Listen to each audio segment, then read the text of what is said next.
CivicSpaceTV, good afternoon and welcome to today's edition of the Citizens Chat Show on this Freedom platform. I am Phillip Muliisa. Today is the 22nd of December 2023, a few days to the end of the year, and we are looking at what the withdrawal of East African forces from the Democratic Republic of Congo signifies for the peace and security of the Great Lakes region. Discussing that today is a panel of distinguished citizens of this country, whom I will introduce. Beginning from my immediate left, from the Uganda People's Congress, the Honorable Joseph Ochieno. Honorable, you're most welcome to the show. It's a pleasure, and you're right. It's Uganda's People's Congress. Thank you so much. And next to Honorable Joseph is Madam Miriam Kyomugasho from Africa. Madam, you're most welcome to the show. Thanks. Thank you. And we have Dr. Robert Ojambo from Kyambogo University. Doctor, you're most welcome to the show. Thank you. Glad to be here. Thank you so much. And last but not least is very busy retired Major Awich Pollar, who is the Director External Affairs, the NRM party. Major, you're most welcome to the show. Thank you so much, and greetings from the mighty NRM. Why does he, if NRM is mighty, why is he always so scared, sitting extreme? Last week, he sat very far away from me.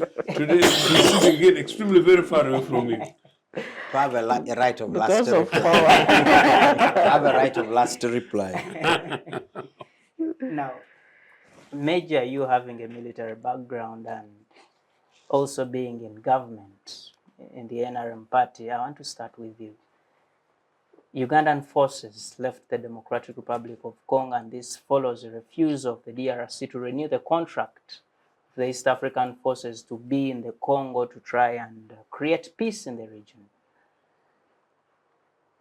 How did this come about? Why did the DRC have to chase regional forces from its territory? Well, I will generally handle it from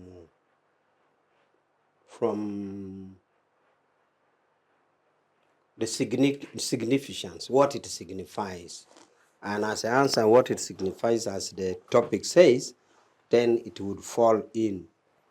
What I want to say is that the removal of the East African forces, which was a decision in the right forum of the community, intertwines with the sovereignty of member states. And that shows to you in itself a significance of how the treaty has not yet been argumented, how the community is not yet developed. You have a supposedly a community, but with strong sovereign decisions. So a sovereign state can decide to exercise its sovereignty and say, we don't want, you have decided in the community. So it signifies maturity of the community. So it now puts a task to us how much or how quickly we should grow. But also, it signifies lack of cohesion. Because you see, as a community, it is a free-willing community of people who came together. So we are expected to be cohesive. We are expected to be thinking good for each other. We are expected to act the unison. So this decision of removing is a significance that we don't have cohesion as a community. The other thing is that it of course shows mistrust, that we are here claiming to be a community. A community like in a village, a community is supposedly supposed to be a society of mutual mistrust, mutual love, mutual understanding, supporting each other with one objective. And now we're a community, but with mistrust. And that's why you can't trust an army from the other country, either in terms of its technical capacity to combat what you think should be combated, or you mistrust its political intention, either of the army or the leaders. So this signifies mistrust. But the other significance is that there's possibility of an increase in insecurity. Some school of thought from other leaders, especially President Museveni, believes that Congo is making a mistake by not believing or entrusting in the East African forces. And they believe that the vacuum will be created because the understanding is that the state system in Congo is not yet developed enough to manage any insecurity areas in the country. If you give an example of Uganda, take for example that in Tororo, you have a rebellion. I think the government of Uganda has capacity to go to Tororo and see what to be done. Led by Ochieno. And that has not been the case in Congo. It's a vast country, and experience has it that they have not yet developed strong machinery. You will believe me that in Uganda, we have a network of local government system which ends in LC5, but links up with Ministry of Local Government. From the Minister of Local Government to every village in Uganda. If you want to know, for us as a party, we have our branches up to the village. It's not a government branch though, but we have yellow bicycles in every village. It's not the case with our brothers. Their state machinery, in terms of police, in terms of the military, in terms of local government structure, has not been that strengthened. So some observers think that the regional force could save the situation. And the thinking in Congo is that these military forces are biased and they can't do the job. So there's a fear. We are yet to wait to see that the withdrawal of the force will create a vacuum and therefore will bring in more insecurity. So I have said the withdrawal, if somebody came from planet Jupiter or planet Mars, and you tell this person that, hey, or the person from planet Jupiter asks you, the regional force, the Kenyan force particularly, is being removed from Congo. What does it signify? I would straight away list that it signifies lack of cohesion in the community. It signifies immaturity of the community. It will signify increase in security. It signifies that even in the community, sovereignty is still strong and it is believed vis-a-vis community. It signifies mistrust. So this is what I see in what it signifies, the withdrawal of the troops. Thank you so much, Major, for that. I want to engage Dr. Robert Ojambo here. The Major tries to tell us what the withdrawal forces signifies, but I want you to help us. We know that these forces going to the Congo just a year ago was about the M23 conflict and the government of the DRC and trying to create some semblance of peace in that region and see how the two parties can engage. But I want you to help us understand what is the conflict between the M23 and the government of DRC? Yeah, for starters, the area we are talking about is Eastern Congo, but most specifically North Kivu. Eastern Kivu, remember the Ugandan forces were there earlier, pursuing the ADF rebels. Yeah, but there was a lot of conflict after the Rwandan genocide. There were so many people from Rwanda who took refuge in that area. If you went to Goma, you may think you are in Kigali. And later they were absorbed into the government, and in 1990s they were working together, and therefore there have been a lot of conflict there, where we have had Uganda, we have had Angola, we have had Tanzania, we have had Rwanda, to an extent that even Uganda and Rwanda used that area to test their might in Kisangani 1 and Kisangani 2. But to come to your question of M23, there was an insurrection on March. M stands for March, and the 23 is a date. 23rd of March, there was a problem in that place, and this group of people broke off from the DRC army, and they were arguing that they're being segregated, they don't have autonomy, and the Kinshasa government is not looking after them very well. Immediately, there again, the M23 also separated into two. There is M23-1, M23-2.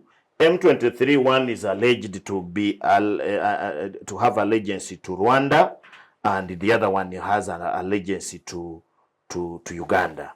And that has also been a very big problem. But around 2021 to 2022, there was a huge problem to an extent that Goma was almost falling. In fact, it had almost fallen to M23.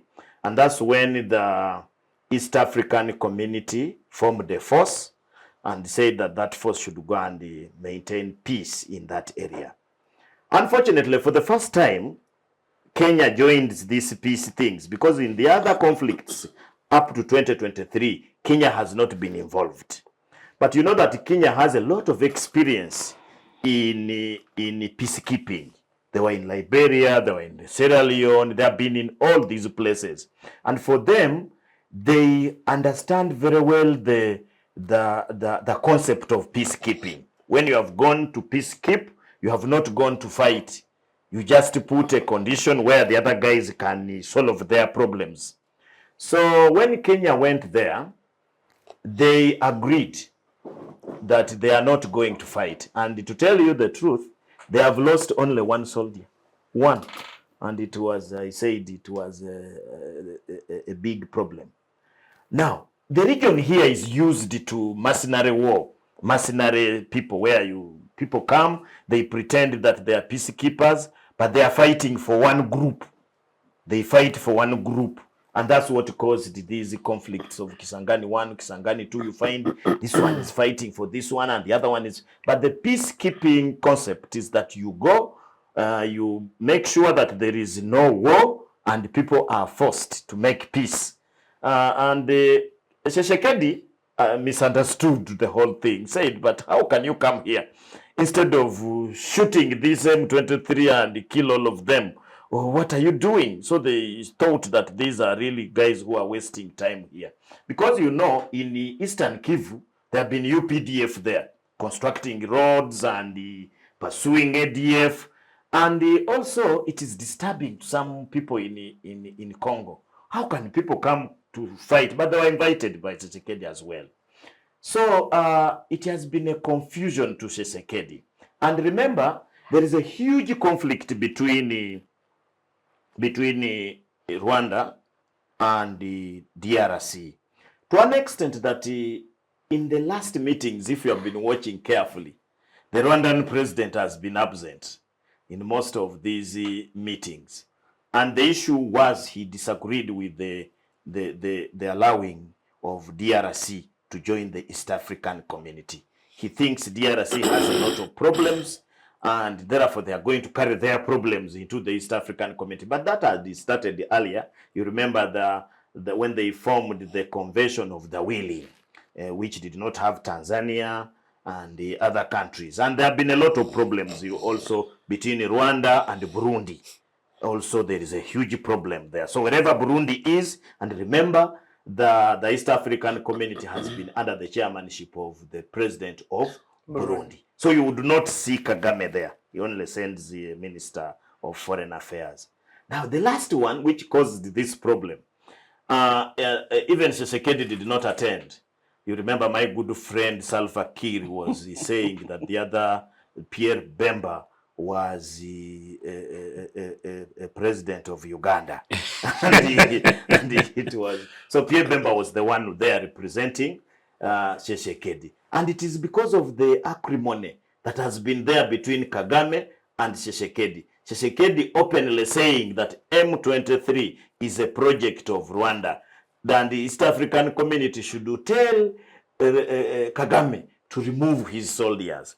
So Kenya, for them, they have played it cool, but don't even be deceived that Kenya also went there very with clean hands. Kenya, for them, they were looking at the trade opportunity in that area. Remember, that is the time when Uhuru was leaving, And you remember the comments that Ruto made, for example. He even insulted the Congolese that they don't know even how to look after cattle.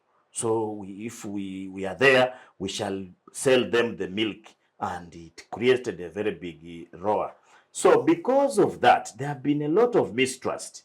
Yeah, I think Tshisekedi just allowed this peacekeeping mission, East African peacekeeping force, for the sake of being allowed into the community and being accepted. But he never believed in it, because for him, he wanted a mercenary who were going to help him to fight against M23. So in my view, I think that, for example, Uganda, do you want to tell me that Uganda is withdrawing because Tshisekedi has told them to leave? Because for them, they went there earlier under a different accord. And they have not been, by the way, that's another problem. You find that the East African peacekeeping force is dominated by Kenya and Burundi. And Burundi on one hand, Uganda has almost been under its own command, pursuing ADF. So they were not even nearer where the M23 thing is, because also we have our problems here of M23. You remember the problems we had leading to the closure of the border for the last 2 years that it ended. So I really think that the conflict in Eastern Congo is not going to be sorted out by a peacekeeping force. We need to go down to 1990s. What created this problem? I can tell you for free that the people of Rwandan descent who are in Eastern Congo by population are more than the Rwandese in Rwanda. And therefore, that creates a very big problem. Thank you so much. Excuse me. Thank you so much for that comprehensive view of Eastern DRC Congo. Madam Miriam. Yes. You see, the doctor talks to us about the challenges in DRC, and if you have such challenges, M23, Rwanda, Uganda, this is a conflict, and you have regional forces leaving, and the state does not have capacity to take control of these particular spaces where these people have been. How does DRC survive after the leaving of these people, of these armies of East Africa? I think DRC has made a choice. Maybe they see no use of keeping the peacekeeping forces in their territory.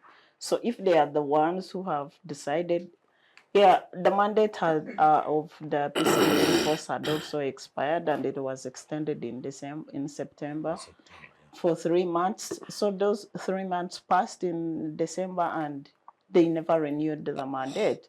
But I think if the president of DRC has decided that they don't want the force in their land, then they have an alternative. Maybe they are looking at developing their own internal forces to combat the conflict over there. But on a bigger picture, Dr. Ojambo talked about the underlying conflict behind the whole big issue, the M23 conflict, and the mistrust between countries in East African community. Rwanda doesn't trust DRC, DRC doesn't trust Rwanda or Burundi or, excuse me, Kenya or whoever, but all combined. And if you look at the picture, this is the first time, if I'm not mistaken, that the East African community is raising a joint force to go and keep peace in another country in the community. And it's the first time the East African community has been this big. But the size of EAC, all the membership, they are characterized by internal conflicts. If you look at DRC, if you look at Rwanda looks stable, but I don't think they are stable as they look. If you look at South Sudan, those are new members, but these countries are so weak because they've been through conflicts for decades so far. And the East African community is looked at as a ray of hope, as a beacon of hope to unite these countries under an umbrella and maybe forge some sort of peace, like a brother's keeper. You know, you are Uganda, you are a neighbor to Sudan, and you are all members of the EAC. Go watch over Sudan so that that conflict doesn't rise up again. So if I would like to think that the peacekeeping force in DRC is living on a good note, so that tomorrow when they are needed, they can easily go back and be redeployed, because they are important. I mean, if East African community is going to stabilize, we need this joint force. We need to watch over our member states, like because we know Sudan on its own cannot stand on its own. DRC has been struggling for years and has not been able to stop a conflict. But how do you go deep to resolve these long-standing conflicts? Like the Rwanda has issues with people of Rwandese descent inside Congo. Uganda has the ADF rebels, but they've been there for so many years. So how do you go deep inside as East African community, as now a big, large community, to make sure that you pacify DRC so that the neighboring countries can also have peace, if you cannot withstand even hosting the regional joint peacekeeping force? Thank you so much. Honorable Joseph, when you listen to Dr. Ojambo and Madam Miriam and Major Awich, they all talk about something called mistrust in the region. And you must not forget, this is a region that has people who are, if not the same, interlinked. The language, the origins, the communities we've grown in. You have people in Uganda who have relatives in DRC or in Kenya or in Rwanda for that matter. But also, when you look into the colonialism, Uganda is colonized by Britain, same with Kenya, same with... What is that is stopping us from trusting each other as East Africans? It's clearly the fact that politically we are not the same anymore. It's clear the case, as you said, that in part when colonialists came to divide Africa like sweets, the region was divided. France took bits, Germany took bits, Belgium took bits, Britain returned to traditional East Africa after taking parts of Tanzania from, again, the Germans, and then the British went on to rule Kenya in a more different, direct way than it did rule Uganda. The independence struggles came in, and independence leaders emerged from Tanganyika, Zanzibar, Kenya variously, Uganda, Congo, and in Congo, Patrice Lumumba came in, and the Belgium decided with the Americans and CIA decided to do Lumumba the way they did it, and with that set on course, if you like, per unit, as a sovereign nation state, Congo as effectively the largest, richest country on the continent, but the world. And effectively thereby, by extension, as suggested by Dr. Ojambo, the world, and got paralyzed, occupied, broken up in bits. At independence, Uganda, under my UPC government leadership, thought that we would help, in seeking to check that with supporting the Lumumbist forces in Congo to reclaim Congo for Congolese, for Congo for Africa. That did not work. That is after these guys had killed Patrice Lumumba, which I thought was the much more organized intervention. Dr. Ojambo, you're the historian here. We thought that in Congo, the best way was to support Congolese who were Lumumbists, political Lumumbists, to, if you like, outdo, the imperialist-backed, the others who then later became the Mobutus. Of course, we paid for a price with that by Anglo-America looking at us, how dare you? And then, of course, they gave us Idi Amin. Interestingly, for you, the younger historian, part of the way they gave us Idi Amin, Miriam would refer to the gold scandal. The gold scandal was, it is true, Bote had sent Idi Amin to Congo undercover. One, Amin was the second most highest military officer at the time, but also West Nile origin, so close to Congo. So easier for him to be It was the one alleged that to he was a manage. Congolese. Those are inclusive, but not to emphasize that. But in terms of proximity, it was easier for him Go to undercover. push the undercover work the government was trying to do to support Congolese rebels. Maybe unlike maybe an Ochieno or Ojambo from the other end, because one of these days you can suggest that you're going home for a weekend, but when you're also commanding an operation in the neighboring state. And so that is, we are very unapologetic about that. But why I'm saying that is that, Dr. Ojambo, I don't think these things are amplified enough in terms of historical context. If anything, people pick the negative side of it. It is that which Amin used. Now, that's the African personality thing. This morning I was talking to a friend of mine, a doctor, a Ugandan doctor based elsewhere, but around town, and we're saying, what is there an element of a caste with us Africans? Why is it that Kuwait, United Arab Emirates can manage these guys with their oil and succeed? What about us as a country? It's a slightly different thing. So Amin gets involved in, while doing all this, gets involved in arms deals. I mean, rather than gold deals. Now, the way the West works, last week we were discussing some of these things, Ugandan sanctions, and happened to be the same panel. So these guys know how to manage you, how to pinch you. So the CIA, who know everything going on around our lives anyway, pick this, what Amin was doing, pick the best way for them to fight Obote in Uganda.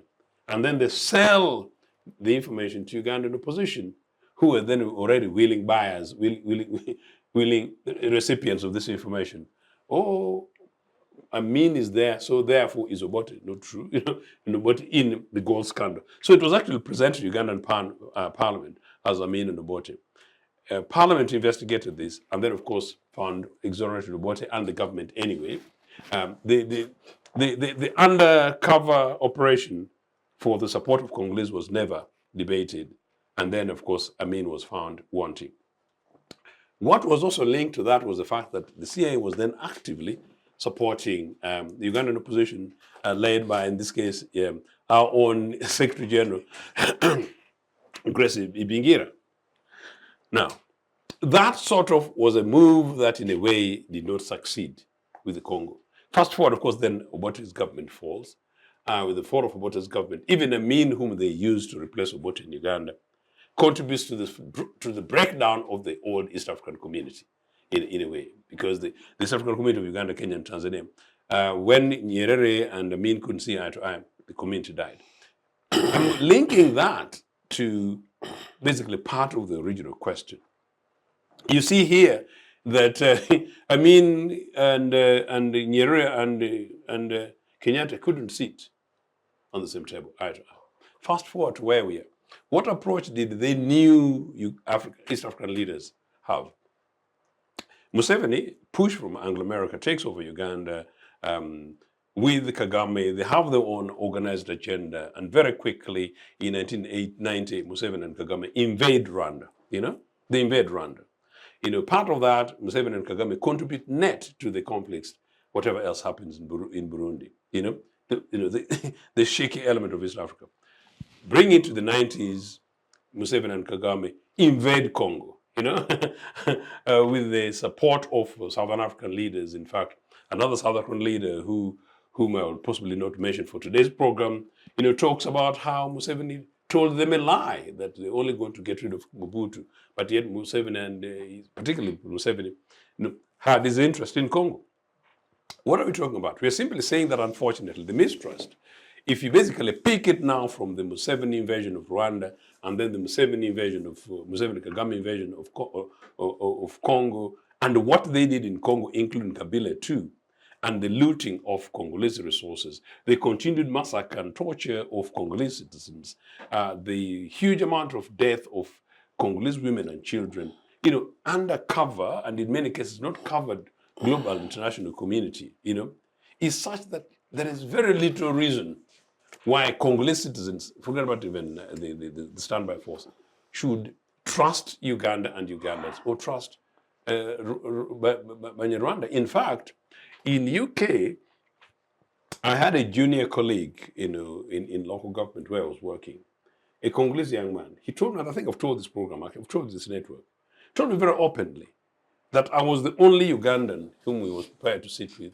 to take up tea. And we were sitting at during break time, and we sitting there because a senior colleague. In fact, I was offering him some space, including an extension of favor, for professional favor, not in a bad way, And saying I was the only person, the only guy who could sit with. And I said, why? They said, partly because they said he was a nice guy, and partly because there was opposition. They said opposition meaning opposition to Museveni. Why? Because he says he can't stand Ugandans because of what Ugandans have done into his country. And it was extremely serious. And that's within the last 5-6 years. And so, unfortunately, what the leaders of this region have done to themselves in the name of their self-interest rather than sovereignty of our countries, it's not surprising that this has happened. But, to put it in a slightly much more broader context, I think the Congolese question where we are today, I don't know whether any regional East African standby force, and I commented on this, I think the choice of East African quote standby force going to Congo was basically laughing at the Congolese. The self-interest by Uganda, self-interest by Rwanda, self-interest by even Kenya, some of which who can go to, which is much more business, was such that it's very unlikely that they're going to do the job that is required in Congo. Congo needs to be helped, by East Africans and all Africans to be able to have capacity, to build internal capacity, to reclaim its sovereignty. But to do so, people who are using Congolese soil for exploiting Congo must be exposed and must be uprooted. But also people who are using Congolese soil to destabilize Congo in order to enrich themselves, must also be dealt with. Now, people, unfortunately, Congo is so weak in some aspects that basically the nation states controlling mini nation states in Congo. And this is actually more than Africans, because it's also the case that the people, foreign non-African powers that fly in, pick resources and whatever, and then leave particularly Eastern Congo. So it is that bad. I think for us as Africans, it's a shame that the richest country on earth, Congo, continues to be what it is. And that therefore, even the East African standby force, even if it was involved in Kenya, we knew it was not going to be neutral anyway. It was basically going to serve a specific force. No, Congolese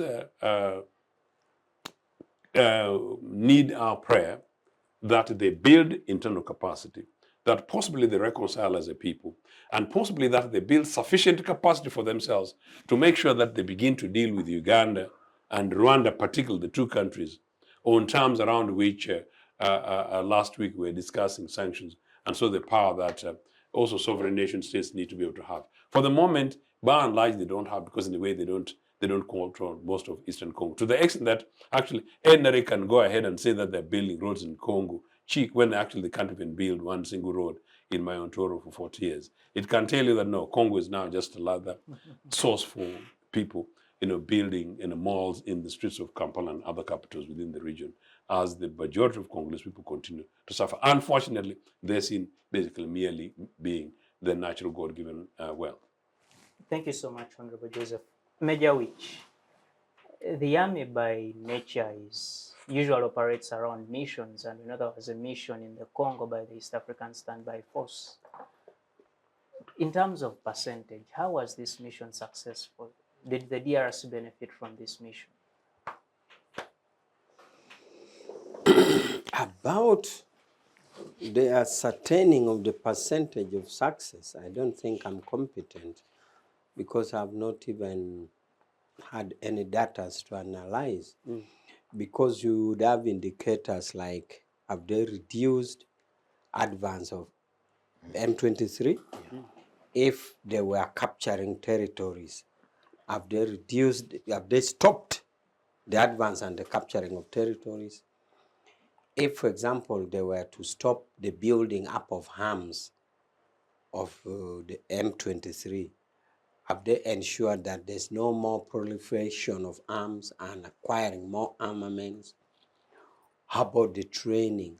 Have they ensured that there's no more training going on by say the non-state actors, because you can't stop a state actor from training anyway, or from acquiring forces. Always non-state actors are looked at differently from state actors. State actors being government army. So for me to assess the success of the mission, I need those data at my availability, which I don't have. So I can't now say for certainty, or I cannot ascertain the gravity or the extent to which the success is. But I want to also comment, having failed to ascertain, I want to also comment on a few other things that, the mistrust in the East African community. It's unfortunate. And yet, as we talked about the Balkanization of Africans by European powers, it worked so well that nearly any other community in Uganda is divided outside Uganda. Actually, all tribes in Uganda spill across the border except Langis. Lango is the only tribe which is bordered in the north by Acholi from Sudan. From the east to Kenya, it is Karamojong. From the south is Bunyoro. From the west is Acholi. But the Acholis are half in Sudan. Karamojong, half in. Boston. The others are there. From Tororo, our brothers in Tororo, bigger in Kenya. Baganda in Karagwe. Banyankole are also in Karagwe. And then the other one is we divide them.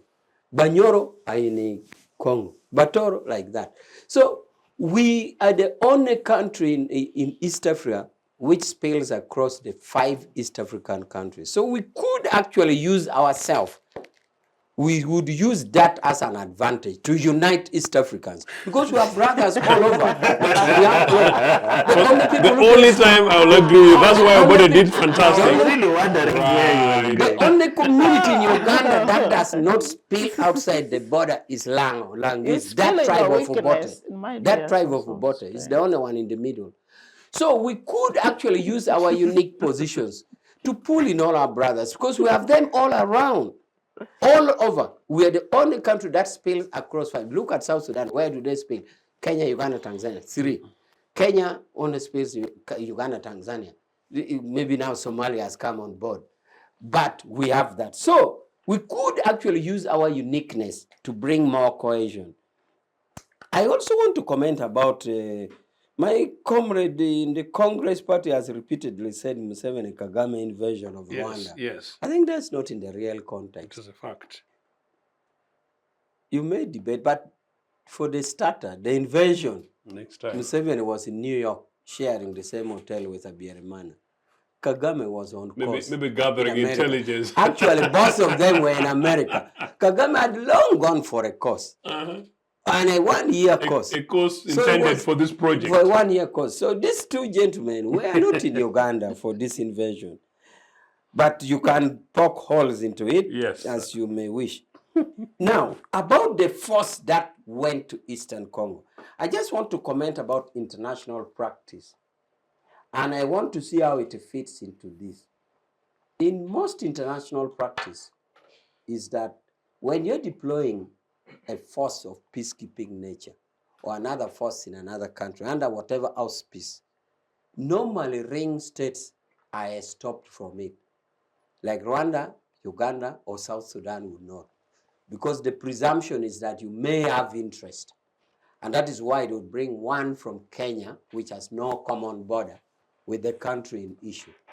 So I don't know, and I believe this could have formed opinion on the identification of, and that's why also at one time Tanzania had forces also. I don't know under what the historian will tell me, under what auspices it was.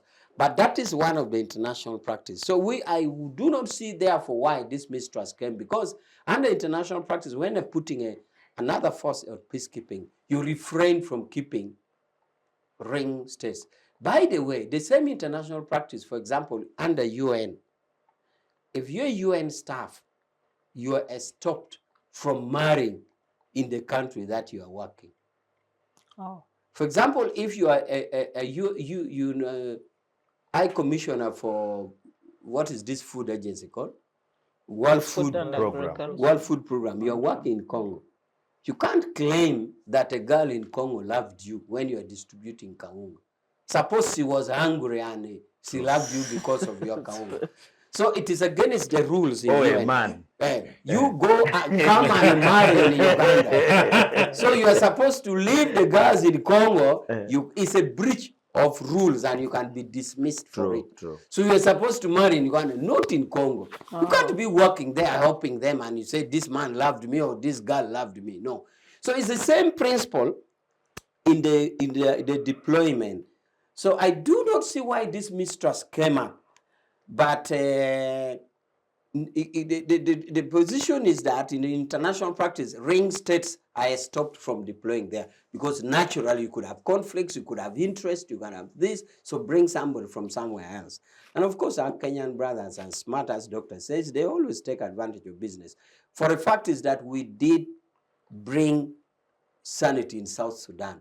But if you now quantify the business ventures of Uganda vis-a-vis Kenyans take a lion's share.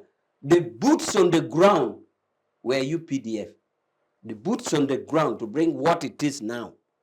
That one I can say without fear of contradiction. Like I'm saying we didn't do in Rwanda. But I can say we did in South Sudan. Both. We did in South Sudan. The boots on the ground were there. But after the boots on the ground, it's the Kenyans who take the advantage. The American who do. Major, what you're saying means the NRM doesn't bother about what it spends in those countries. It goes, puts Ugandan money there and doesn't care about what we bring back as a country. That is quite interpretative. But also the other interpretation is that NRM seems to want establishment of sanity, human rights. For the few.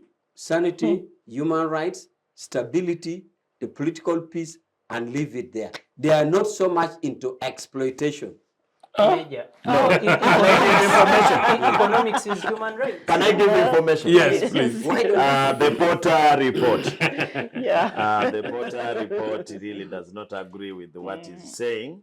What I can agree with him is that, and this has been my argument, if Uganda went and attacked South Sudan and got wealth there, came and built roads and schools in Uganda, I would be part of that army.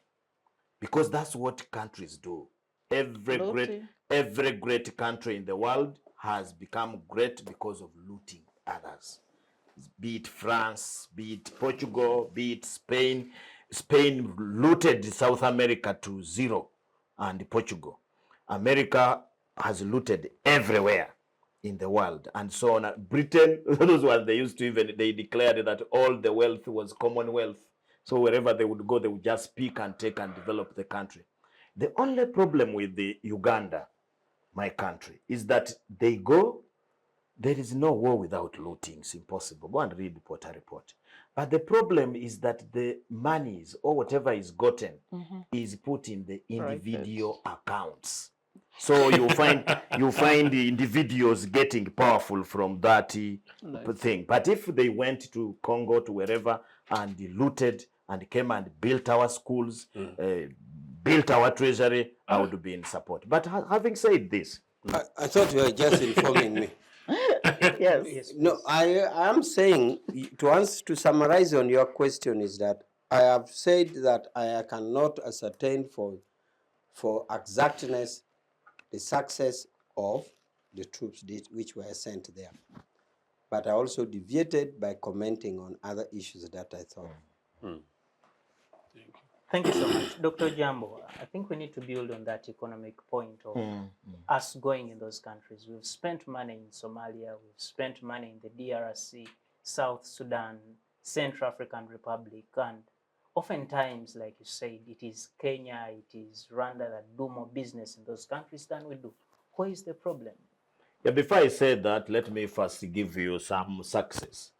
Because I've been analyzing this PC force since it went there last year in November, you need to understand what had they gone to do before you analyze whether they have succeeded. Because we have this mentality of occupation, where a war goes and occupies a place and this looting that we are talking about starts.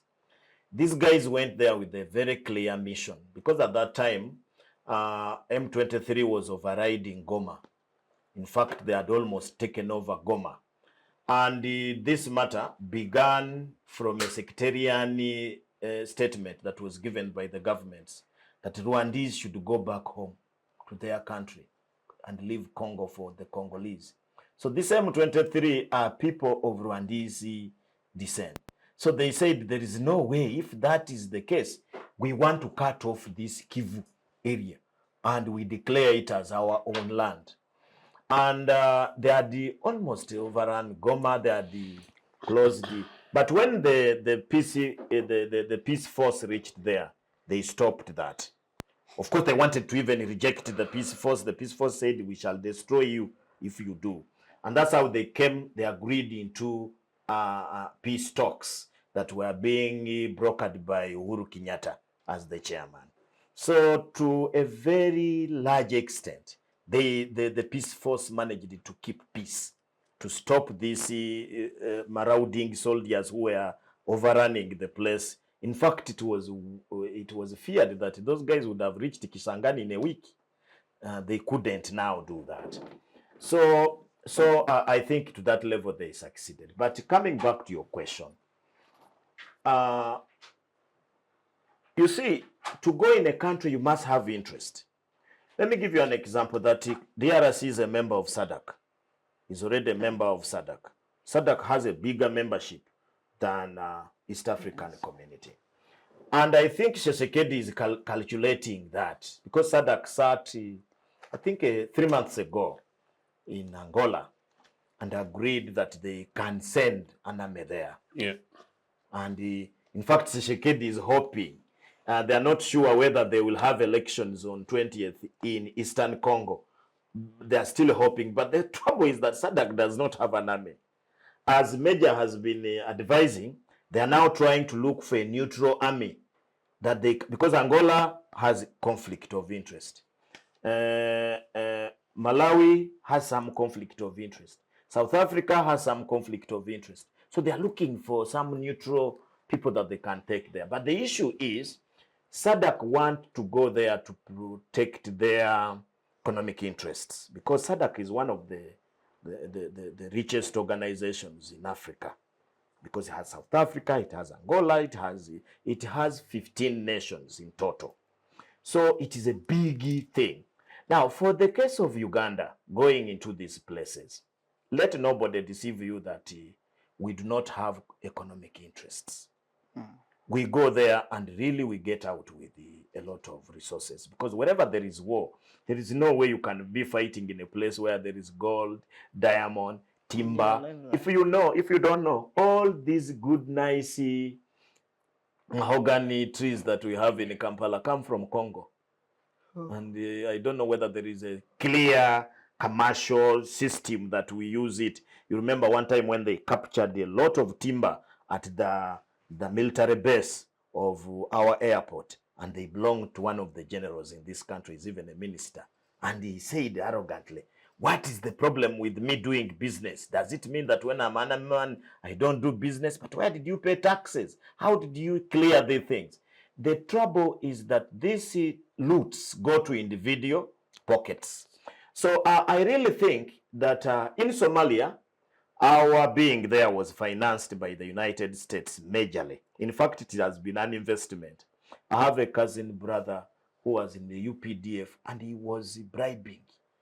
He asked money from me so that he can be put on the list of people going to Somalia because it's very lucrative. In addition to getting your monthly salary from the UPDF, you get an allowance to being in Somalia, of course. And I told him, what about if the mind blow with you? He said it will be Kisirani. You know, they speak Swahili. Kisirani means bad luck. But people who have come from there come with something little. Again, this is an individual benefit. Yeah. How much does the American government pay Uganda? I have not yet established. that. In Congo, we are really thinking, and for some of us who are economic historians, somehow quietly we support the idea of Uganda going to Congo. and opening up roads there and doing those things. Because we are struggling with Rwanda. If we don't, Rwanda will. Rwanda will. And that's what Rwanda was. The only problem is that some groups in Rwanda are not in good terms with Kagame. So that's why we feel that those things should be sanctioned by parliament. Because when they are sanctioned by parliament, they calculate the cost of the war. And when we go and succeed, how does the Congo is supposed to pay us as a country if we are passed through that process? But if it's a sanction of the commander-in-chief without knowing what are the terms that we are coming in, because now we are building roads, we are borrowing money from the World Bank to build roads in Congo. How do we benefit? The only thing we get is the president explaining to us that there is a ripple effect, that our traders will travel and go and trade in Kivu, in Kisangani. Me, I don't have anybody in my family who is a trader.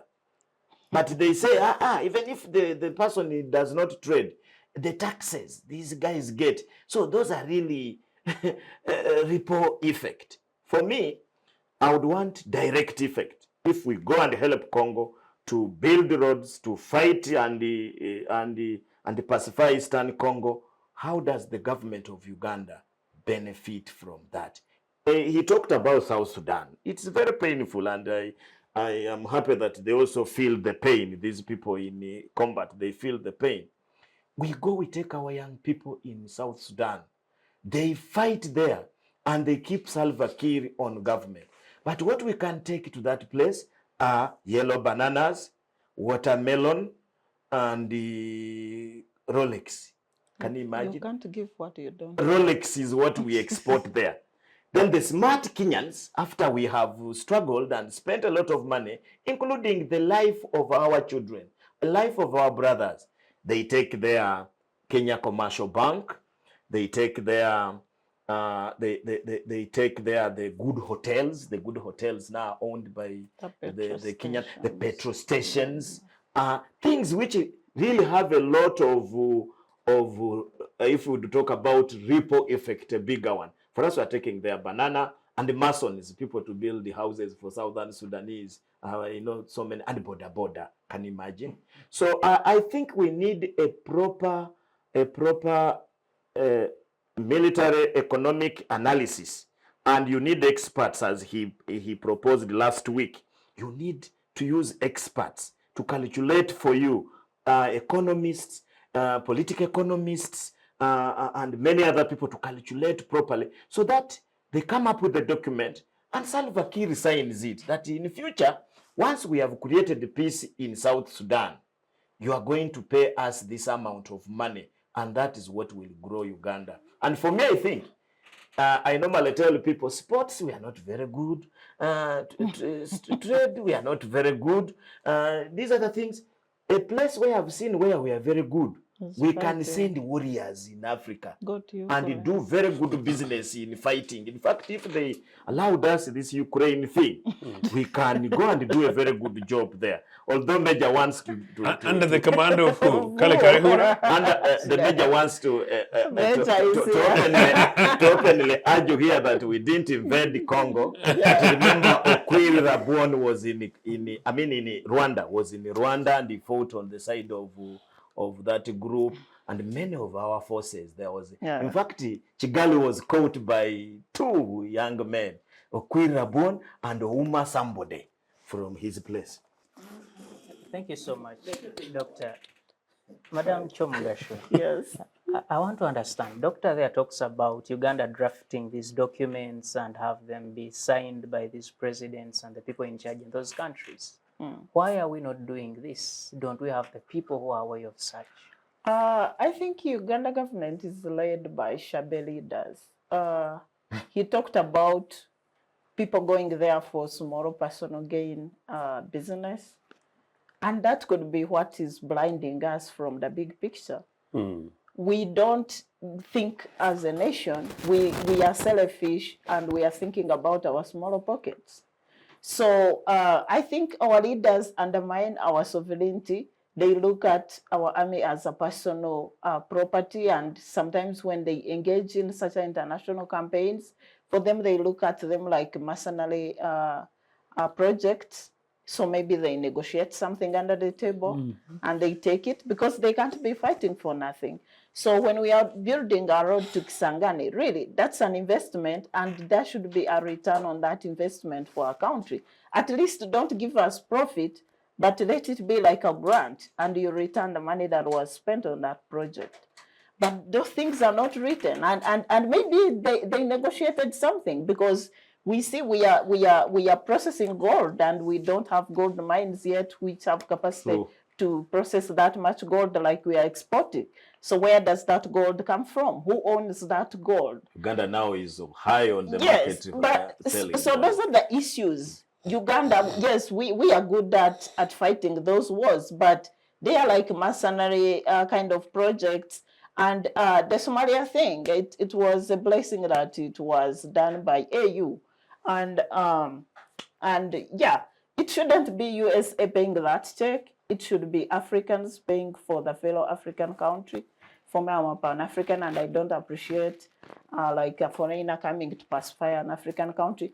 But I'm sure like USA is not paying for no reason. They could be having vested interest. And that's why they are releasing their cash. You know, the Uganda People's Defense Forces has a commercial wing, the National Enterprise Corporation. Doing business in Congo? Would you recommend them to go and set up business in these areas where they've operated? Yes, but it should be formal. It should come through URA. We should know the balance sheet. It shouldn't be through one commander going on a table and just, you know, doing something. Commander brother or nephew, yes, you know? Or they are, you know, like we know what they do. Like, for example, it was very, sorry, Miriam, it was very disheartening. A UPDF officer was using our fighting jet to give his brother some leisure. And the brother who is a civilian, who has never even shot a catapult, was demonstrating in a fighter jet that now is going to bombard the place. And I was saying, look at these idiots. Yeah, like we are so shabby. We do some good stuff. We have capacity to do a lot as a country, which would benefit our people back home. I don't understand because I've never been in a war zone. But can you imagine the mental welfare of the Uganda officers who are deployed under short-day circumstances? Or if you lose your brother in DRC, how does the government account to you? If you lose your brother into a mercenary endeavor somewhere in South Sudan where there was no government mandate, the parliament never approved, how do they account to you? Do they compensate for the personal life lost? How do we relate to that as a country? You talked about we go fight wars and then people come do business. First of all, I think that also comes from our weak economy. You can't give what you don't have. We are even failing to do business back in Kampala. How can we do business in other countries? But secondly, that explains the shabbiness. If you negotiate and say, okay, I'm coming here to pacify your country, I will keep peace, but the tenders to supply ABC should go to me first before they go to another person. So that should be like that exchange. If we are smart enough, we would make those exchanges. Like Doctor said, that's what countries are doing. The USA is doing military business with NATO forces and other countries in Ukraine. They are going there to help and pacify peace, but the military industry in USA is benefiting from exporting arms to Ukraine, and I'm not sure they are doing it for free. So people in international relations, international business, countries negotiate, but for Uganda, it's a person. It's like maybe Museveni makes a phone call to another president and say, I'm going to do ABCD, put on my personal account. I call it personal account because publicly we never see what they get from there. Maybe there were allegations, and these are quoted in statements of some governments in the East African community that say some of the leaders bully others to do what they do in the region. Would you imagine President Museveni bullied President Tshisekedi to do what he's doing in the Congo? I don't think he's bullied. Otherwise, how can you bully another president in his own country to do something there? He would kick you out. Thank you so much, ladies and gentlemen, and thank you so much, Avia, for keeping with us on the Citizens Chat show. We're heading to a very short break, and we shall be right back. National Water and Sewage Corporation is committed to providing cost-effective, clean, safe, and reliable quality water and sewage solutions in urban centers across Uganda. National Water and Sewage Corporation reaffirms its commitment to 100% service coverage, geographical expansion, infrastructure development, water quality, pro-poor initiatives, customer care and stakeholder engagement, catchment, and water source protection. Be a water hero. Pay your bills to zero balance. Report all leaks, busts, and illegal water connections to enable us serve you better. Reach us through our toll-free numbers on 0800 200 977 or 0800 300 977. You can also communicate with us through any of our online platforms or visit the National Water and Sewage Corporation office nearest to you. This message is brought to you by National Water and Sewage Corporation. You are still on Uganda's leading freedom platform, the CivicSpaceTV, and this is the Citizens Chat Show. I am Phillip Muliisa. Today we are looking at the impact of the withdrawal of East African standby forces from the Democratic Republic of Congo, and helping us understand what it means for the region is retired Major Awich Pollar from the NRM, Dr. Robert Ojambo from Kyambogo University, Madam Kyomugasho Miriam from Africa, and the Honorable Joseph Ochieno from the Uganda People's Congress. Now, where we left off, we were talking about what is in there, and Lady Miriam talked about people in the DR Congo and what they think. And many voices have often said that the decision is actually because of the politics. Many people in the Congo believe these forces shouldn't be in the Congo. They believe Ugandan forces, Rwandan forces are part of the cause of the challenges in the Congo, and President Tshisekedi had to take such a decision so as to serve his political benefits. What do you make And of course, they're right. And I say that at the beginning. And any average historian who decides not to take that position is being disingenuous. That's a matter of fact. The current Congolese situation problems is a direct current problems is a direct result of Mr. Museveni, Mr. Kagame, Uganda and Rwanda's direct involvement. This is this recent generational thing, the last 30 years. So that's a matter of fact. The contextual earlier we can talk about was the new colonial element. And as I said at the beginning of independence, there was this attempt where I brought in the Uganda at the time of the Botes, trying to play the way it ideally it should, if you could say, part of what Miriam was talking about, the Somali question, although Somali quite erroneously, Miriam. Uganda mission in Somalia was not an African Union mission. It was an Anglo-American mission. It was an American mission using Ugandans, except covered in the AU umbrella. So we can have that conversation another time. Yeah. But really back to here, it's clearly the case that these two countries did, and what Uganda and Rwanda did, which actually the SADC leaders took exception to the manner in which, particularly led by Mr. Museveni, persuaded and told lies, in order to get them the backing to do Kagame Mobutu, quite rightly, because getting rid of Kagame Mobutu was the right thing. But for all of us, including Ugandans. But the mission of Museveni and Kagame at the time was not necessarily what they sold to our citizens and to the rest of the world, and so therefore, including the SADC leaders. But that doesn't mean, because that's already happened. How do we, come to the pacification process? As a matter of interest, maybe I will say for the first time that my reluctant appreciation of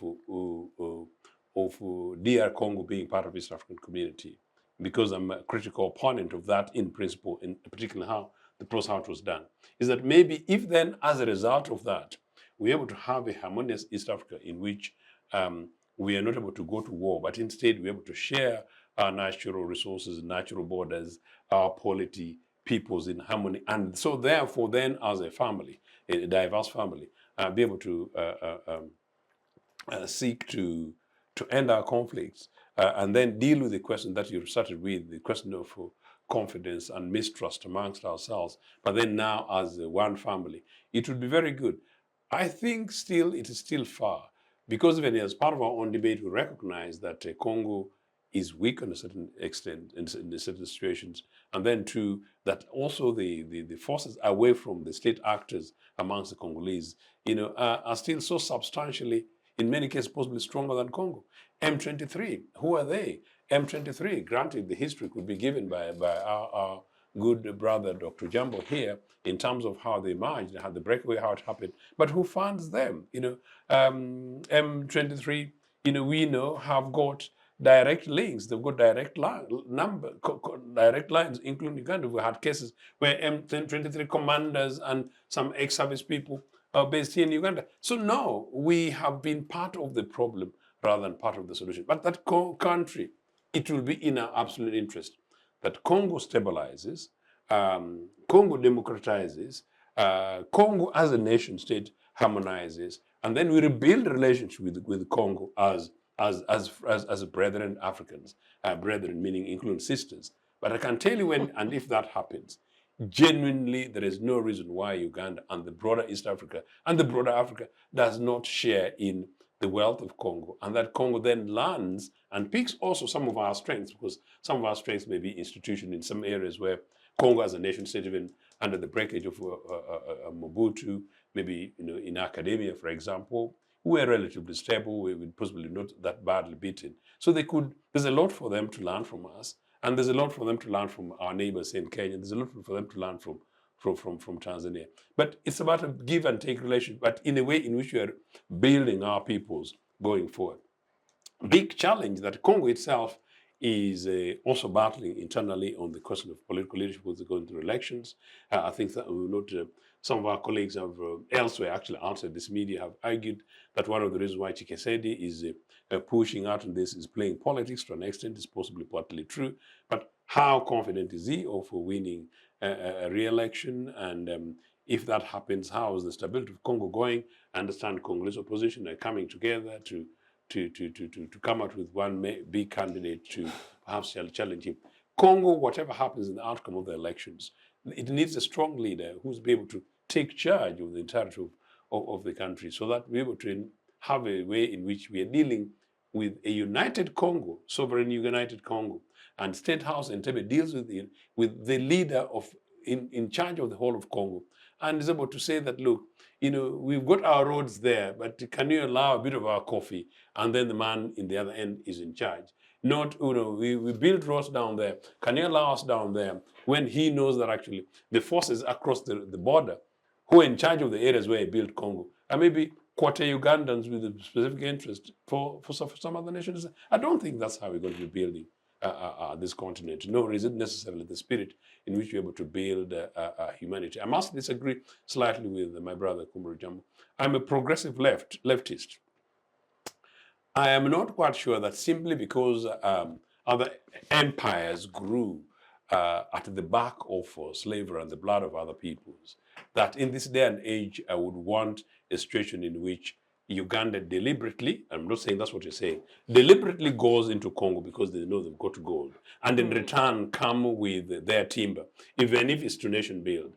I would object that in principle. I'm simply saying that in the contemporary terms, we should go to Congo, invest our resources in Congo, and then get the ripple effect, let the ripple effect be our opportunity to trade and freely in a much more civil and civilized way, trade with them. And you're absolutely right. It's actually possible in global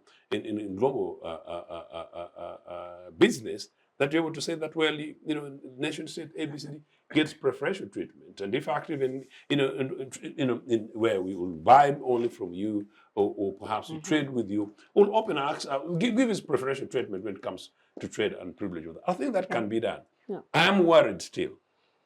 Beyond East Africa, just for our answer, this continent badly, urgently needs leadership, political leadership. At the moment, I don't actually know which president on this continent bangs the table and said, no, brethren, not this way. Today, actually, there's no woman except the fantastic, quiet one in Dar es Salaam and Dodoma. She's doing a fantastic job. But except for her, I don't know, meaning mainly men. There is no African leader at the moment that is banging table and says, comrades, we need to be able to do business differently. That's what worries me, though. Thank you so much. Madam Miriam. Yes, please. trading peace for politics. President Shegeti is looking at winning the next term in office, and he says whether M23 goes on to advance where it was stopped, provided I'm president. Is it a fair deal for the Congolese? If they vote him in power for that, yes, maybe it's a fair deal for them. We don't know what they want as a country. In And fact, I as think, for now, Eastern Congo will not vote. yeah, they can't participate That's very because sad, of yeah. violence. But I also think the composition, like he earlier explained, the composition of the EAC peacekeeping force, given the nature of the conflict in Eastern DRC and the countries involved, I think they deserved a better neutral force than what was sent there. So we're gonna give them a benefit of doubt. But also what creates like a weak link is that the influence of SADC in DRC. So you can't rely on EAC, or EAC can't invest all their energy on you when you are looking at another regional bloc to support you. So where is the cohesion? Where is the unit of forces? Or who is going to support DRC? Is it going to be EAC or SADC? And DRC has to decide. If they don't want to rely on EAC, they shouldn't waste the EAC resources. They should go to SADC and get their peace from there. But then how will EAC, because EAC has vested interest. So that calls maybe the intervention of a bigger force like African Union, because we are seeing two regional blocs now converging, but in a conflict kind of way. So Uganda and Rwanda cannot sit still when the source of trouble in their country is from DRC. And then SADC cannot bully them out with DRC and say, hey, go back to your country, we'll handle this, when they've been given all this opportunity and they still cannot handle. So who is going to mediate peace in that sack of conflict there? Can I just say something very interestingly? That actually I can see the conflict of interest, and I can see the dilemma DRC Congo faces. But I think the last that anybody advising and following this can do would be to blame DRC for finding itself much more comfortable in SADC. I actually think it's a smart one for them to have sought the East African Community membership, because actually we are their neighbors, and as I say, two of their neighbors are the most obvious suspects in the conflict in some of the region. And those are facts anyway. But had it not been SADC, Congo, and by the speedy response by Zimbabwe and Angola, in fact, had it not been Angolan jets, Congo would not be what it is today. Congo would definitely have been divided. There would possibly be a new nation within DRC Congo, and that new nation would almost certainly have a character that is much more looking like Ugandan or Rwandan. I'm trying to be neutral than the DRC Congo that you know. SADC guys came and they did a fantastic job, and for that I am on the record, they were right. Thank you so much. I want to bring in Major Awich. Fairly, we all agree that the East African community has played weak in the matters of keeping peace in the region, and they have mentioned how SADC is taking advantage of our weakness and trying to influence things in the DRC. What is failing this East African community, and how do we make it stronger in the East? Just for clarification, is Tanzania a member of SADC? Yes. Yes.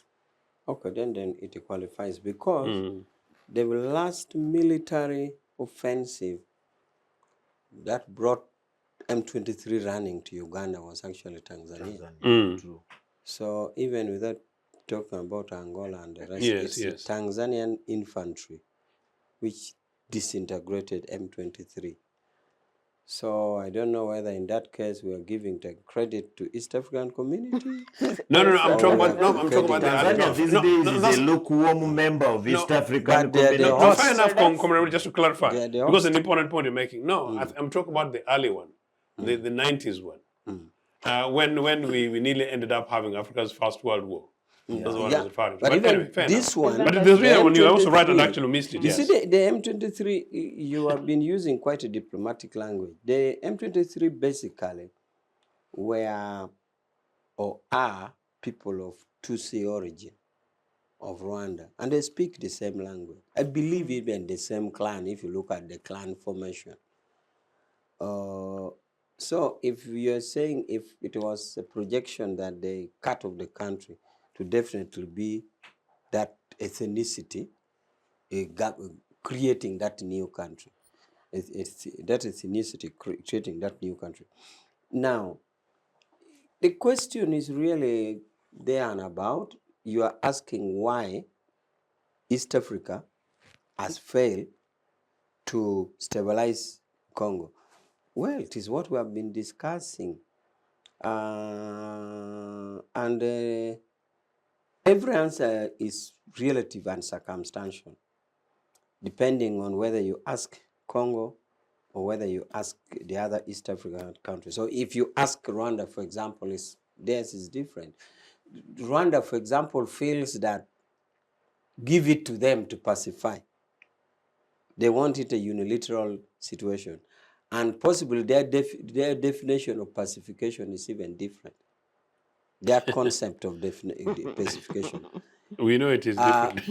President Museveni also may believe that he has his definition and conception of the pacification, but he also feels that Removing ADF. Given the chance, removal of ADF, he believes that don't even waste time about the East Africa.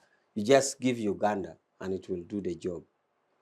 So it is about the maturity of the community. We are not yet acting as an institution. True. We are lacking the institutional framework. You can still see the mindset is sovereignty. Every country thinking of itself. We are not thinking of the insecurity as an insecurity of East Africa. We are thinking of insecurity as an insecurity of Congo vis-a-vis the neighboring country. Of Uganda, for example, it is insecurity of Congo and Rwanda. Rwanda feels strongly that they have the Rwandese Habyarimana army of people who ran to Congo and they are being harbored there.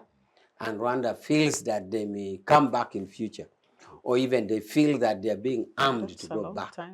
And Congo says we are not.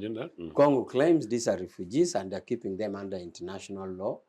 And that is it, that Rwanda doesn't believe that. So I don't think we would even reach to a point of crying for resources, for example, logistics. If East African community was organized as an institutional framework and they wanted logistics, I'm sure around the world there would be bodies that would even help to give funding, either AU or even UN or even some European organizations. But I don't think we have even organized ourselves to that extent to cry that, look, we are here, we have the goodwill, we have the competence in terms of human resource, that we can do this. And then we cry for resources in terms of fuel, food, money, airplane, or all this, which we could get. So this is about the institutional framework of working as an institution. The human resource we have, like Doctor is saying, that Uganda is so competent in human resource to the extent that if we were given Ukraine, we would do something. But I know this is a globally watched show, so I just like to assure our friends in America and Europe that that is the doctor's views, not NRM. Yeah, because but it would be okay to keep because peace. First of all, Uganda is soon hosting non-aligned movement and hosting the 77 plus China, and we're going to share it. The philosophy we have now as a country is that on major international conflicts, especially where it draws the former East and the former West, or the former East and the current West, where we used to have Cold War, at the climax of the formation of non-aligned, Uganda would take a non-side role. So the issue of Ukraine, and that has been manifested by our voting in New York. We have abstained from it. We have neither voted against or in favor. Whichever vote that comes, we abstain. And to the extent that it annoys some of our friends, they think we should vote with them. And we said no. So for the Ukraine, doctor, much as we have the competent human personnel, we are not thinking about that. And I want it to be But the presidential advisor said for him is for that Russia. was his view. You know, we are not. Now, I want to comment about the idea, because you asked me about the comment about why East African community has not succeeded. She seems to think weak leadership or shabby leadership in our own diction, our choice of word is shabby. I have no power to judge other countries like South Sudan or Kenya or Rwanda or whichever. But I can speak for authority in Uganda that we don't have shabby leaders. We have the Do you have leaders? We have the competent leadership in the person of President Museveni, who is nearly the depositor of peace in the region, who is the grandfather of the vision in the region and the father of stability. So as far as shabby leadership is concerned, I can say with authority that we don't have in Uganda. On the contrary, we have the competent leaders. Now, you have repeatedly in your opening, you have been opening this session that this short show is a leading free discussion in the country. Of course it is. And I want viewers out in Canada and America to know that this is actually what exists in Uganda. We instead compete for free. So meaning that we have even ranking. So we have free situations, freedom of speech as articulated there. Yeah. And that's why you hear the doctor and all of us are speaking our mind. So please, wherever you are, mind that Uganda is such a free country that even we have now competition for freedom, for which chat show is the freest. CivicSpaceTV. Your word. Always. I want to come to you briefly, Madam. Yes. Miriam, you know, where you sit at the African Refugee and Migration Center, Ohio, USA, the key word here I'm picking out is refugee. You know, many of these conflicts we have in the region produce refugees. You have refugees in Uganda from Sudan, people. How are we managing these people? And I think that's the most sad part of this conflict. You know, leaders just go there, flex muscles, but they don't think about the citizens.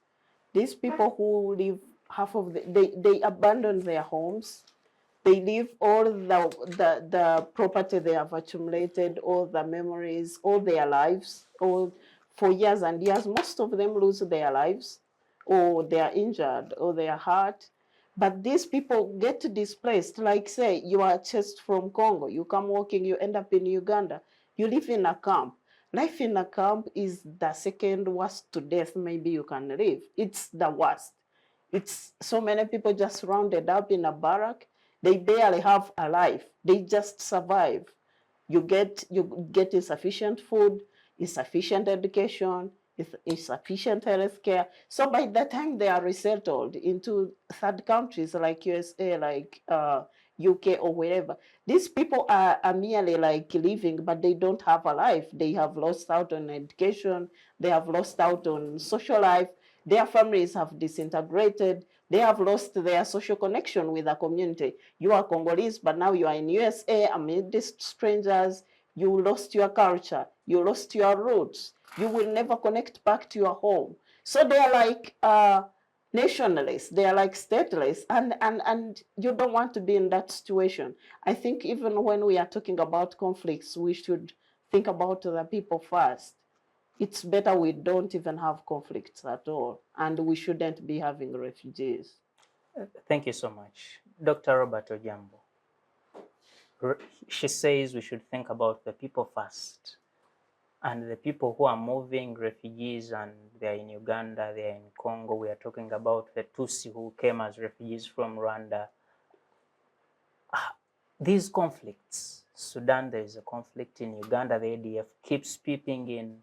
The DRC, very terrible. She said we are not sure about Rwanda, Burundi, there is a challenge.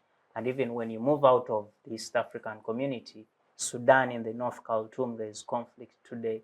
Generally, the African continent is in conflict. What is causing these conflicts that do not end, and how do we end them? Yeah, thank you very much, Philip. You know, I really deal with refugees. I deal with the refugees. Many of my studies are on refugees. Even recently, I was in Changwali doing a study there on refugees. Major may not agree, but the biggest problem in Africa is poor leadership. Well, Africa really has very poor leaders who sometimes don't guide their people. Can you imagine the 21st century? There is still ethnic conflict. In Congo, for instance, the biggest producer of refugees is ethnic conflict between the Mai Mai, the Lendu, the Kebo, the Wat, very small communities fighting and killing each other. And I just want to share with you, one time I was watching TV, and this is what has really put me in studying refugees.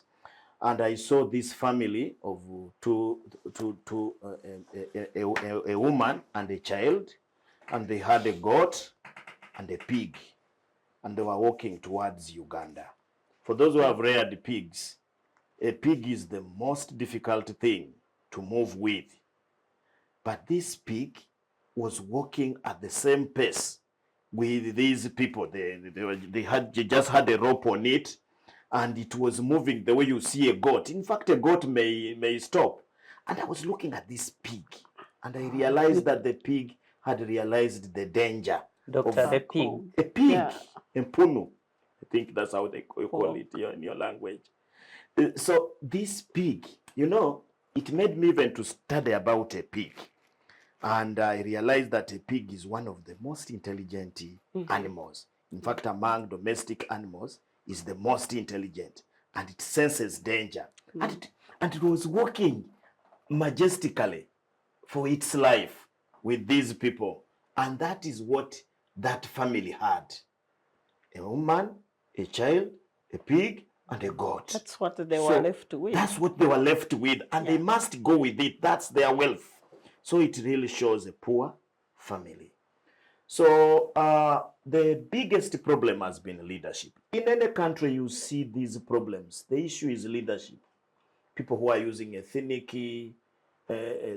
tones to fight against people. That's why you see, I've been on this show saying, man, don't just carry your cows and go to northern Uganda. You are going to cause us an ethnic problem. We don't want an ethnic problem right now. And it is normally poor leadership. The second biggest problem, you see, Africa is still living in the traditional life.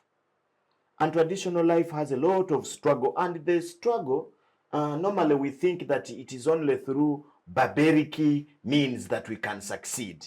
So people must kill this group. That's why you find on the road here in Uganda, if two boda men have a problem, even if they are nearby the police station, they will want to flex. That shows the traditionalness in them. They still think that they can sort out their problems themselves.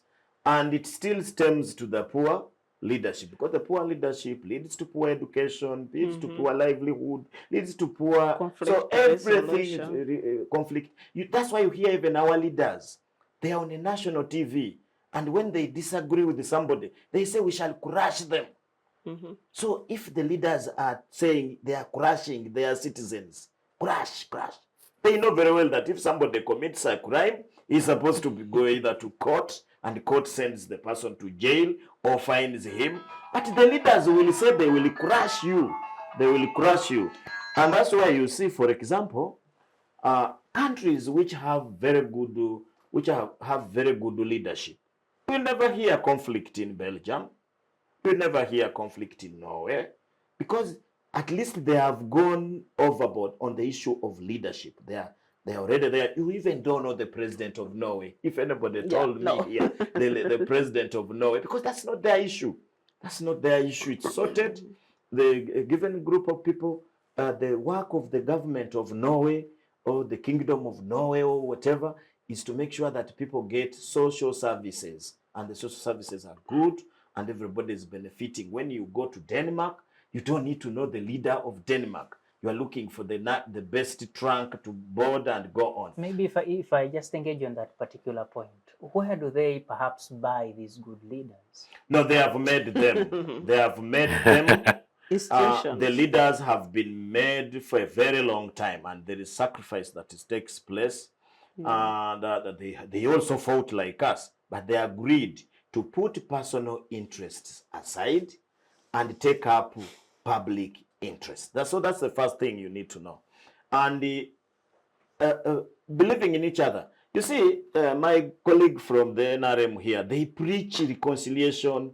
They preach. No, he says the opposed is opposed to reconciliation. They talk about peace, but when you see how they do things, it's different. It's different, and that's the challenge I have with them. I would have joined them long ago. I'm not allowed because I'm a public servant. But the trouble is they don't do what they say. Because people listen to leaders when leaders are saying something. For example, Tshisekedi in Congo has been looked at as a joker, a serious joker. Because right now, you know, the person who is giving Tshisekedi a lot of trouble is Mose Katumbi. Katumbi is just a businessman who was owning TP Mazembe and the other clubs. Now, he's really challenging him. And Katumbi has only been allowed into the country because he is in election. And you know how they are campaigning him? Instead of saying this Mose Katumbi cannot govern, cannot do ABCD, they are saying there is a foreigner. That the man is a foreigner, is a Belgian. How can a Belgian, a person who was born in Congo, he has been staying in Congo, he has a lot of investments in Congo, he has been living with the Congolese, and so forth. So instead of the leader saying, this man is weak in leadership because of A, B, C, D. Maybe he's not, he doesn't know this. They're saying, Mose Katumbi is a foreigner. He comes from Lubumbashi. And by the way, that football team of his, I first heard about it from a Ugandan refugee in the UK, whom I first met in a hostel when he was 14, and I've nurtured him. He's now a top banking executive, but quite almost alien to Uganda, but very completely committed to Uganda, you know? Now, he likes Africa and African football. And normally he would update me on this, and I first heard it from him. Do you know what he was saying? Extremely impressive about TP Mazembe, including the principles about them, lessons for Africa, including how we should develop our sports, African sportsmanship, including our own domestic Premier League. So in any case, actually, lessons should be learned from him beyond even Congo. Mose Katumba is a fantastic leader, a businessman. But what I was trying to push is that our leaders, instead of pushing issues, they talk about ethnicity, they talk about who marries who. You remember in this country where a candidate went and declared that the other candidate has AIDS. I said, can that be an issue? Can that be an issue? AIDS is a Ugandan. So what is the problem? So the conflict comes from that. As you conclude, comes from this thinking, which is in my words traditional. Very petty. Some petty traditions leadership. are good. Thank you so much, Dr. Honorable Joseph. Briefly, you've been in exile yourself and perhaps as a refugee yourself. How do we help these people in refugee camps to have a better life, and how do we end the conflicts? Honorable Ochieno, sorry to laugh at you. Please. I'm actually surprised you guys laughed. Sorry. I'm honestly surprised you guys laughed. Sorry. And I'm genuinely surprised you laughed. But not fully surprised, because that is how the myth of refugeeism is amongst ourselves. And I'm glad actually you say that you piqued interest to study refugees. Yeah. And you're a scholar. You're one of the most objective scholars we find on national television. And Miriam has picked up on issues of forced migration. As it were, I was a refugee in this country. And one of the biggest frustrations, which is ironically your argument about leadership, was when and it's part of my draft texts around my campaign about the African question, that one of the things that I hope UPC governs this country sooner after Mr. Museveni and his team are retired to where they belong, but we will not take them into prison, you know. And that is that one of my bigger African dreams from a Pan-Africanist agenda is this thing reaching a stage in which that there is no African who's compelled to leave their home country, or indeed their communities, anywhere, whether internally displaced like the NRAs, like Museveni, who should actually be facing criminal court together with with Joseph Kony, and that's the hypocrisy about global polity. considering what he did in northern Uganda, let alone what he did in Luwero, that internal displacement, let alone concentration camps that was created in northern eastern Uganda or outside their own home countries. I was a refugee, I was plucked like some tiny little thief, from my room in Makerere University, an average, ordinary, decent student, Dr. Ojambo. So it's a serious business, and it's a different story. But that said, I lived crudely in exile for 17 years, and I fought back. I have said on these programs, and I've said it again, Museveni is very lucky that Ochieno, amongst the few Ugandans, together with Milton Obote, we decided in the early 90s, that we will want to cause change in this country politically, legally, and diplomatically, not militarily. Because had we elected, I need to make this point, had we elected to do otherwise, I would almost certainly be a general or possibly dead. But one thing for certain, Museveni would not be in power, and possibly the social political map of this country would be fundamentally different. I've said it again and again, and said it very deliberately. What I decided to do afterwards was that to use my lived experience and other African experiences and refugees and conflicts around the world to then become a refugee scholar. So for information, I'll need to come and do some work with you. And in fact, I have hinted this around Ugandan universities that I want to do this. So I'm a refugee scholar, and I did specialist research programs on this very particular matter. And I said that I was doing it not only as a part of a lived experience, but to try and teach African governments going forward as part of campaigns to mitigate conflict. I didn't sort of take that route in some of our conversations. Sometimes I don't take that route, but very deliberately. So really, conflicts are terrible. The Congolese question, some of the things I said which don't hit the headlines in terms of the sufferings of women and children, actually my study, my dissertation was particularly on the impact of separation and reunion of refugee families, particularly women and children. And it's horrendous, where right now, you can see, as part of course, I take it lightly as part of the joke amongst ourselves here, I'm like a mini stranger in my own country. I'm a mini stranger in my own home, with my own family, with my own children. I'm a mini stranger. If you take this refugee thing and then you drop it below refugees, there is just these things about home away from home, which is basically now the voluntary migration, meaning people who basically go Cheo, as they sometimes rudely call it, people who just go to study abroad for 4 years and you come back and you're such a stranger. Miriam herself, just an average Miriam stranger, simply because you've been away.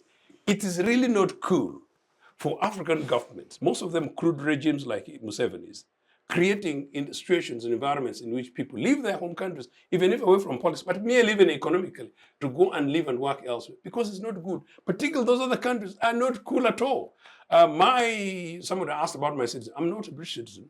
Thanks, Museveni is very disappointed I'm not, because I refused. I refused British citizenship long time ago. I refused to go to British Parliament. I was invited. I would be in the House of Lords. I would have been amongst the first African ministers, in particular the early part of, certainly almost post-Blair government. I was invited. I refused because I was focused on my African. But that's a topic for another day. So it's a very serious thing. So this thing, the sooner we're able to resolve leadership mess on the African continent, so that we get men and women who are able to resist Anglo-America. Obote resisted Anglo-America. Museveni couldn't. Partly because Museveni was designing it for himself to push for an empire, which, of course, now we know is official by choice of thing. It's a terrible thing. Yeah. Thank you so much. It does not exist. Briefly, in a minute, how do you resolve the leadership problems in the continent and subsequently end the wars that are unending with the continent? In a minute. It is unfortunate that conflicts have re-emerged in Africa. At one time it wasn't there. No, at one time it was there, and at one time it wasn't there. For example, in the 80s, 85 or so, apart from Tanzania, even Kenya almost had instability. Now, I remember journalists who went to African OAU by then, and a journalist of the Concord newspaper then. And he was writing that when he went to African Union, every leader was talking of the successes of OAU, the successes of OAU.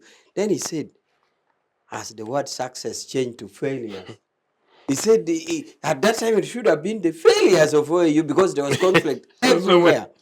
Now, about competency in the leadership, my simple summary is that they should pick up the way of cadre development, the competency in NRM. Thank you so much, Major Awich. And gentlemen and lady, we've come to the end of our show, but I want to request each one of you in 5 seconds to send a Merry Christmas message to our viewers and wish them a very Happy New Year. I'll begin with you, Honorable Joseph. Best wishes to fellow citizens, but they're going to do so in a very difficult environment. They're going to be pumping potholes in Kampala if they leave Kampala. In Tororo, they'll be pumping potholes in Tororo. But nobody should arrest anybody in Agongera on their way home simply because they're pumping on those potholes. But whatever happens, let them use the festive seasons as a reflection. People come together, unite, reconcile, heal, and let's focus on the new year in which I hope UPC will be doing much better than it has done this year. Thank you so much. For me, Christmas is, as a Christian, is time for reflection, celebrating my faith. But on a bigger picture, I look at it as a festive season, time to sit down, reflect on how long the year has been and what you have achieved and what you look forward to in the following year. But more importantly, it's a time to reconnect with our families, time to celebrate, time to recharge. I wish everybody good health. I wish them peace. I wish them happiness. I wish them that connection and refreshing. May you have the moment to be cheerful, to be happy, celebrate, and recharge and come back in the new year when you are new and fresh, looking forward to the best you can get in 2024. Thank you so much, Doctor. Yeah, I take this opportunity to thank our viewers, and I thank you so much for the feedback that we have been receiving. We just come here to share our opinions.